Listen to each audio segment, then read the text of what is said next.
Bonjour à tous, je m'appelle Alice, j'ai 27 ans, j'habite Lyon, dans la plus belle ville du monde et aussi dans la ville où on mange le mieux. Et il y a un an, avec mon mari Vincent, on est devenus parents pour la première fois d'un petit garçon qui s'appelle Isaac et qui est porteur de trisomie 21.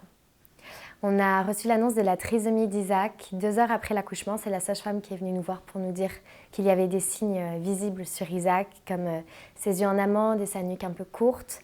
Pour moi, en fait, tout de suite, j'ai fait le choix du déni, en fait. Parce que j'avais la sensation qu'on m'a volé la naissance d'Isaac, puisque ça a été forcément une mauvaise nouvelle, ça a été forcément une très grosse épreuve, un gros tsunami. Mon mari Vincent, lui, il a compris tout de suite qu'Isaac était un petit garçon trisomique, il trouvait que ça se voyait. Moi, je ne le voyais pas. Donc en fait, moi, j'ai été dans le déni pendant 3 jours jusqu'au résultat du karyotype. Et puis après, j'ai fait mon travail de deuil pendant quelques jours. Et après, ensemble, en couple, on a vraiment fait ce travail d'acceptation de cette vie qu'on a avec Isaac, de ce petit garçon qu'on a, qui est comme il est.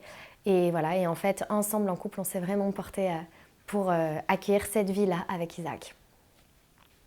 Là où j'ai eu beaucoup de chance à la naissance d'Isaac, c'est qu'il y a eu le confinement. Et qu'Isaac, il est né 1 semaine avant le confinement.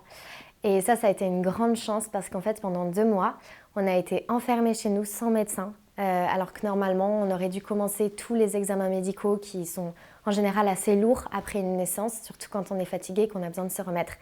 Donc en fait, j'ai hyper bien vécu la naissance d'Isaac. Après aussi, dans l'acceptation aussi de sa trisomie, en fait, pour nous, ça a été une vraie chance parce que d'être confiné avec Isaac, ça fait qu'on a appris à le connaître, il a appris à nous connaître. Et en fait, petit à petit, on a démarré les exercices de stimulation quotidien avec lui. En fait, je me souviens qu'on passait nos journées à chanter, à danser, à énormément l'éveiller, sans médecin. Et ça a été une vraie chance. Donc j'avoue que j'ai eu un postpartum franchement idyllique. Pour notre couple, en fait, la naissance d'Isaac, ça a été une vraie chance. Avec Vincent, on s'est beaucoup soutenus. On n'a pas vécu les mêmes choses au même moment dans nos émotions, dans notre ressenti. Mais en fait, à chaque fois, on s'est soutenus. Et c'est vrai que Vincent, j'ai trop de chance, quoi. C'est un papa qui est merveilleux et il a toujours de l'énergie pour stimuler Isaac, il a toujours de l'énergie pour danser avec lui, pour lui apprendre plein de choses. Là, en ce moment, on est en train de se former à la langue des signes pour pouvoir parler en signant à Isaac, pour vraiment l'aider à communiquer avec nous.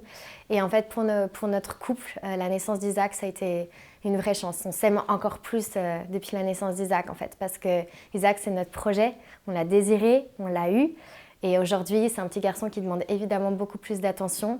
Et donc, notre vie, elle est rythmée vraiment à partir d'Isaac. Et en fait, c'est un bonheur au quotidien. Par exemple, Vincent, il va tous les jeudis matins chez l'orthophoniste, moi, tous les vendredis matins chez la kiné. On est vraiment une équipe, en fait, pour Isaac. Et ça, c'est une vraie chance.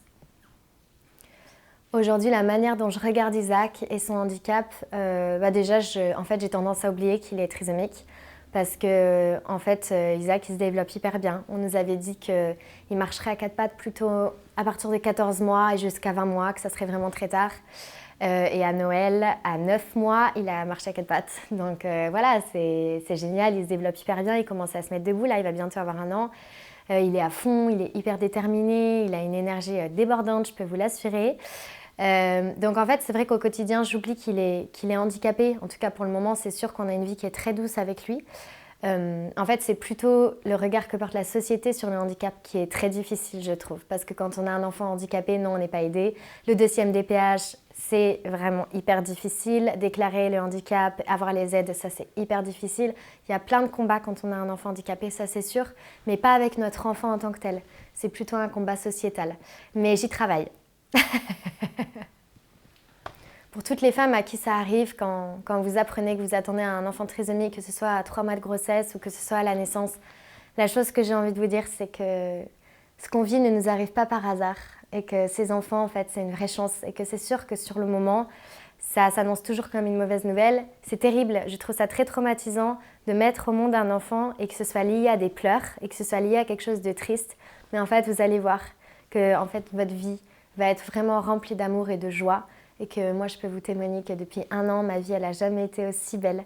Et que c'est une joie, c'est une vie en fait qui est pleine de rire, pleine de simplicité, pleine d'amour. Et que le handicap, c'est un monde que j'aurais jamais franchi si j'avais pas eu Isaac. Mais je remercie tous les jours Isaac d'être comme il est parce que c'est vraiment un monde de personnes extraordinaires. Vive la vie! Vive les petits-enfants gourmands, vive les petits-enfants gourmands en chromosomes. Merci d'être comme vous êtes. Merci pour ce que vous apportez à ce monde. Et mon Isaac, je t'aime à la folie.